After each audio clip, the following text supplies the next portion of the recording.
सांसद में शपथ लेने के दौरान जो ओवैसी है उन्होंने जय फिलिस्तीन का नारा लगाया है, क्या कहेंगे? देखिए, जब शपथ का दिन था तो सब लोगों ने अपनी अपनी ये तो सरासर नाइंसाफी है। अगर इतना तुम्हें प्यार है फिलिस्तीन से, सर फिलिस्तीन चले जाओ, क्या दिक्कत? जो हम भारत के सांसद में किसी और कंट्री का नारा लगाना क्या सही है? देखिए, आप मेरे को पर्सनल व्यू पे पूछिएगा तो मेरे को लगता है कोई जिंदाबाद रहे, मेरे को कोई दिक्कत नहीं, मेरा भारत जिंदाबाद होना चाहिए। ठीक है, अगर जय फिलिस्तीन कर दिया ह्यूमन राइट के वायलेशन के नाम पर, तो मैं नहीं समझता ये इतना बड़ा है जिसको मुद्दा बनाया जा रहा है। देखो, आप वो ओवैसी साहब को भारत माता की जय कहने पे आपत्ति होती है, वंदे मातरम कहने पे आपत्ति होती है, भारत माता की जय कहने पे आपत्ति होती है। सुनो, अभी इनने बोला कल के दिन कोई ये कह देगा जय पाकिस्तान, क्या इससे भी इनको आपत्ति नहीं जचेगी? देखिए, मैं इस पे बोलता हूँ, एक्चुअली क्या है कि अगर मेरा फिलिस्तीन से ये अन्याय ओवैसी को जब अफगानिस्तान पे तालिबान हमला किया था तब नहीं दिखा। अभी हाल में कुछ दिनों पहले वैष्णो देवी में एक बस पे हमला किया गया, तब न्याय नहीं दिखा। क्या नाम है सर? मुकेश कोहली। कहाँ से? दिल्ली से। सर, कुछ दिन पहले जो सांसद में शपथ लेने के दौरान जो ओवैसी है उन्होंने बोला है जय फिलिस्तीन, क्या कहेंगे आप? सर, अगर मेरी माने तो सही में ओवैसी साहब की सांसदता खत्म कर देनी चाहिए।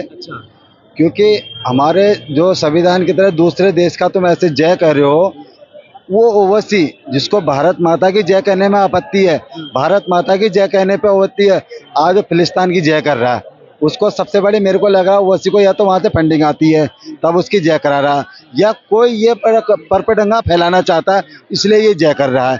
दो नतीजे इसके ओवैसी के साफ साफ सबको नजर आते हैं। और मैं भारत सरकार से एक ही चीज का अनुमान करूंगा, निवेदन करता हूं भारत सरकार से, सर आज इसने फिलिस्तीन की जय करा है, कल कोई पाकिस्तान की भी जय करेगा इसी सांसद में, अगर इसको सजा नहीं मिली तो ये आपके एक तरह से हमारे सरकार के ऊपर बहुत बड़ा तमाचा, मुख के ऊपर जो फिलिस्तीन जिसे हम सपोर्ट नहीं करते, हमारा दुश्मनी देश एक तरफ से, उसकी तुम जय कर रहे हो। तुम हिंदुस्तान की जय क्यों नहीं बोलते हो? कहते हो भारत माता की हम जय नहीं बोलेंगे। अरे तुम जहाँ का खा रहे हो, जहाँ का पी रहे हो, वहाँ से तुम्हें दिक्कत है और फिलिस्तीन की जय कर रहे हो। ये तो सरासर नाइंसाफी है। अगर इतना तुम्हें प्यार है फिलिस्तीन से, सर फिलिस्तीन चले जाओ, क्या दिक्कत है? किसने रोका है? आप चले जाओ, दिक्कत क्या है सर? वहाँ चले जाओ, आपको किसने रोका है यहाँ पर? लेकिन आप जब तक भारत में रहोगे, हम आपकी नाराबाजी, हम लोगों ने प्रदर्शन भी करा और सड़कों पे भी उतरेंगे।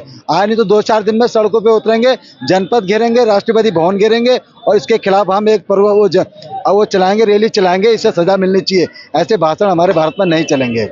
सांसद में शपथ लेने के दौरान जो ओवैसी है उन्होंने जय फिलिस्तीन का नारा लगाया है, क्या कहेंगे? देखिए, जब शपथ का दिन था तो सब लोगों ने अपनी अपनी रिलीजन उस सब पे उन्होंने शपथ लिया था। कोई संस्कृत में ले रहा है, कोई हिंदी में ले रहा है, कोई उर्दू में ले रहा है। तो मेरे को लग रहा है कि ओवैसी से एक मिस्टेक हो गया कि उनको पहले जय भारत बोलना चाहिए था, उसके बाद जो बोलते तो वो चल जाता। बट मेरे को कहीं ना कहीं लग रहा है कि आप पहले इंडिया को प्रायोरिटी देते, फिर उसके बाद ही किसी और कंट्री को देते। तो ये मेरा पर्सनल हम भारत के सांसद में किसी और कंट्री का नारा लगाना क्या सही है? देखिए, आप मेरे को पर्सनल व्यू पे पूछिएगा तो मेरे को लगता है कोई जिंदाबाद रहे, मेरे को कोई दिक्कत नहीं, मेरा भारत जिंदाबाद होना चाहिए।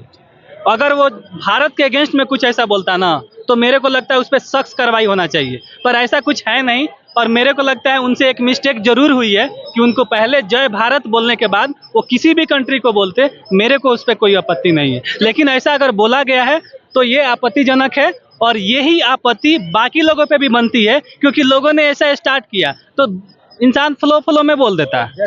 तो मेरे को लग रहा है कि अच्छा, क्या कहेंगे सर? सर मेरे हिसाब से सरासर गलत है। देखो, आप वो ओवैसी साहब को भारत माता की जय कहने पे आपत्ति होती है, वंदे मातरम कहने पे आपत्ति होती है, भारत माता की जय कहने पे आपत्ति होती है।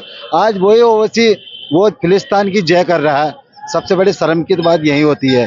ठीक है, ओवैसी साहब जिस तरीके से अपने शब्दों का उपयोग किया है, वो भी एक सांसद के अंदर, वाकई में इनकी सांसदता रद्द होनी चाहिए और हमारी सरकार से दर्शा इनकी बिल्कुल सांसदता रद्द होनी चाहिए। हाँ, उन्होंने जय भीम कहा था तो किसी को आपत्ति नहीं हुई। ठीक है, अगर जय फिलिस्तीन कर दिया ह्यूमन राइट के वायलेशन के नाम पर, तो मैं नहीं समझता ये इतना बड़ा है जिसको मुद्दा बनाया जाना चाहिए। मेरे हिसाब से मेंबरशिप रद्द नहीं होना चाहिए। स्ट्रॉन्ग वार्निंग देके सुनो, अभी इनने बोला कल के दिन कोई ये कह देगा जय पाकिस्तान, क्या इससे भी इनको आपत्ति नहीं जचेगी? देखिए, मैं इस पे बोलता हूँ, एक्चुअली क्या है कि अगर मेरा फिलिस्तीन से रिलेशन खराब होता, मेरे युद्ध की स्थिति में थी, वैसे कंडीशन में अगर कोई बोलता है तो वो अलग बात थी, पर ऐसा कुछ मेरा उसके साथ कंडीशन है नहीं। तो मेरे को लगता है कि एक स्ट्रॉन्ग वार्निंग देके आगे चल के ऐसी घटनाएं ना हो, उनको छोड़ देनी चाहिए, मेंबरशिप रद्द नहीं होनी चाहिए। ये मेरा अपना ऐसे इन्होंने बोला कोई आपत्ति नहीं है। इन भाई साहब ने बोला अच्छा कल के दिन तो ये पाकिस्तान की भी जय कर देंगे तब भी इन्हें आपत्ति नहीं आएगी। हाँ बात तो यही है। जब फिलिस्तीन मतलब हमारे भारत माता की जय क्यों नहीं बोल रहे हैं, ये इस चीज पे नहीं दे रहे हैं। ठीक है आपने जय भीम बोला, जय मीम बोला, आपने जो भी कलमा पढ़ा वो बहुत बढ़िया है, पर लेकिन आपने जो फिलिस्तीन का वो गलत है और सरासर गलत है बिल्कुल।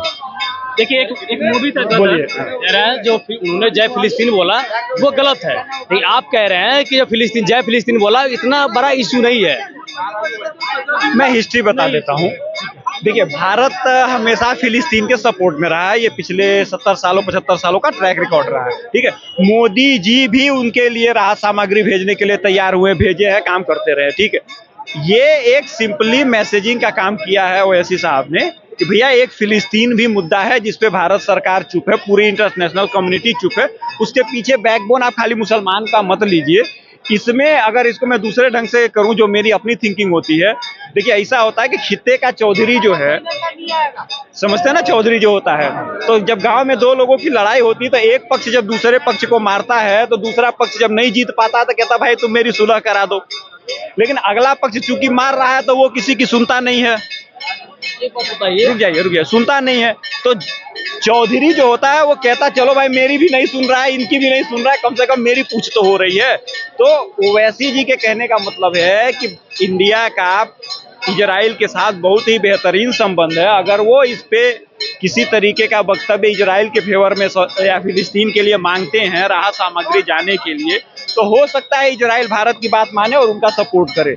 वो उनके कहने का मकसद यही था, लेकिन चूंकि हमारे यहाँ एक पॉलिटिकल बात चल गई है कि वो भारत माता की जय नहीं बोलता, तो वो वंदे मातरम नहीं बोलता, तो कोई जय हिंदुस्तान नहीं बोलता, तो इस तरीके के मुद्दों में हमें नहीं पड़ना चाहिए। फिलिस्तीन की जगह जय भारत जय हिंदुस्तान भी बोल सकते थे, तो गाते ही है सारे, जहाँ से अच्छा हिंदुस्तान हमारा नहीं बोले ना, बोलते हैं परमानेंट बोले कई बार। ओवैसी बिल्कुल नहीं बोलता। ये भाई साहब कहाँ की बातें कर रहे हैं यार, मतलब ये बोले ठीक है आप बोलो, तुमने जय फिलिस्तीन बोल दिया, जय भारत भी तो बोलते। दिक्कत क्या थी, जय भारत क्यों नहीं बोला? एक मैं गदर मूवी का एग्जांपल देना चाहता हूँ। सनी देओल ने बोला था कि पाकिस्तान जिंदाबाद रहे उससे मेरे को कोई दिक्कत नहीं, मेरा हिंदुस्तान जिंदाबाद होनी चाहिए। तो अगर मेरा हिंदुस्तान जिंदाबाद है और उसके साथ तो भी है, मेरे को कोई दिक्कत नहीं। मेरी बात सुनिए, आप यहाँ पाकिस्तान की तुलना फिलिस्तीन के साथ नहीं कर सकते हैं। ठीक है, बताओ तो हिंदुस्तान में भारत के सांसद में अगर जय फिलिस्तीन का नारा लग रहा है तो ये गलत नहीं है। आप तो ऐसे बोल रहे हैं, वो नारा नहीं है, एक वर्ड था। वो एक वर्ड लगाया उन्होंने, जय भीम नारा है कि नहीं है? उन्होंने बोला था कि जय भीम जय फिलिस्तीन। ठीक है, फिलिस्तीन में निश्चित तौर पे लोगों के साथ अन्याय हो रहा है, इसमें कोई दो राय नहीं है। हिंदुस्तान में अन्याय नहीं हो रहा है, उन्हें फिलिस्तीन दिखाई दे रहा है, हिंदुस्तान नहीं दिखाई दे रहा है। अरे ठीक है, ये अन्याय ओवैसी को जब अफगानिस्तान पे तालिबान हमला किया था तब नहीं दिखा। अभी हाल में कुछ दिनों पहले वैष्णो देवी में एक बस पे हमला किया गया तब न्याय नहीं दिखा। और फिलिस्तीन जो मतलब इजराइल हमेशा से हिंदुस्तान जिंदाबाद बोला है, भारत का साथ दिया है, और फिलिस्तीन उसके साथ झगड़ा लड़ाई करता है, उसकी आप भारत के संसद में जय करते हैं, ये तो बिल्कुल सरासर गलत है और ये आतंकवाद का प्रारूप है। बिल्कुल सही बात है। इनका कहना है कि सही उन्होंने किया है, जो ओवैसी ने बिल्कुल गलत किया है उन्होंने। और मैं इस पे एक बात कहना चाहूंगा, ये आतंकवाद का प्रारूप है। मैं इस पे एक बात कहना चाहूंगा, तो भारत माता की भी जय बोलता, हमें कोई दिक्कत नहीं। कहता हमें भारत माता की जय नहीं बोलूंगा, तो फिलिस्तीन के जय बोला तो फिलिस्तीन चला जा भाई। देखिए इसमें ना अब पॉलिटिकल बयानबाजी हो रही है। बीजेपी सुनिए, देखिए बीजेपी कभी नहीं चाहेगी कि ओवैसी का मेंबरशिप खत्म हो, क्योंकि ओवैसी जहां भी जाते हैं ना डायरेक्टली इनडायरेक्टली बीजेपी को फायदा पहुंचाते हैं, क्योंकि वोटों का, मुस्लिम वोटों का कहीं ना कहीं पार्टीशन होता है। तो मेरे को लग रहा है ये बस बयानबाजी रहेगा, हिंदू मुस्लिम हो सकता है लेकिन उसकी मेंबरशिप खत्म नहीं होगी, क्योंकि बीजेपी कभी अपना नुकसान नहीं करना चाहेगी। देखिए जब भी बात होती है पाकिस्तान की, ठीक है, पाकिस्तान निश्चित तौर पे हमारा एक एनिमी कंट्री गिना जाता है, ऑफिशियली है, संसद में बिल पास है। ठीक है, एक बात मैं आपको याद दिला दूं कि इंडिया भी इजराइल को रिकॉग्नाइज नहीं करता था। ठीक है, मैं आपको किसी दिन मौका मिला तो मैं अपने माता जी का पासपोर्ट दिखा दूंगा जिसपे क्लियरली मेंशन है कि आप इजराइल नहीं जा सकते हैं। ठीक है। अच्छा ठीक, आपको मैं बता दूं कि जो अखिलेश यादव जी है उन्होंने जय अवधेश का भी नारा लगाया था संसद के अंदर, और उन्होंने ये भी बोला था जो अयोध्या से अवधेश प्रसाद जी जो जीत के आए हैं, संसदीय के चुनाव जो जीत के आए हैं, उनको बोला गया है कि ये अयोध्या के नरेश है, अयोध्या के राजा है।